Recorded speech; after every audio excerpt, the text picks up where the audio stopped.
Juin 1812. Napoléon Bonaparte est au sommet de sa puissance. Il dirige presque toute l'Europe. Mais une obsession le ronge. Soumettre le tsar Alexandre Ier.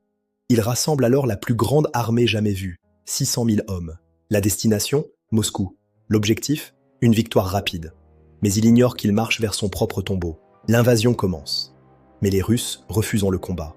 Ils reculent, brûlant tout derrière eux. Récolte, maisons, puis la grande armée s'épuise dans le vide. La faim et les maladies commencent à frapper avant même la première bataille. Napoléon avance, mais il ne conquiert que des cendres. L'immensité de la Russie devient son premier ennemi. Chaque kilomètre parcouru affaiblit ses troupes alors que l'hiver approche silencieusement.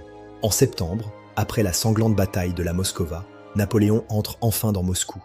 Il pense avoir gagné, mais la ville est déserte. Soudain, le feu prend partout. Moscou brûle pendant 4 jours. Napoléon attend un signe de paix du tsar, qui ne viendra jamais. Le piège se referme, c'est la retraite. Et l'hiver russe arrive, plus tôt et plus froid que prévu. À 30 degrés, les uniformes deviennent des linceuls de glace. Les hommes meurent par milliers chaque nuit. L'épuisement et le gel transforment la grande armée en une colonne de fantômes. Des Cosaques surgissent de la brume pour harceler les flancs d'une armée qui ne peut plus se défendre. Sur les 600 000 partis à l'été, seules quelques dizaines de milliers franchiront la frontière en lambeaux. La campagne de Russie a brisé le mythe de l'invincibilité napoléonienne. Ce n'est pas une armée qui a battu l'empereur. C'est l'immensité et le climat qui ont triomphé. Merci de m'avoir suivi. Abonnez-vous pour plus d'histoires et à bientôt.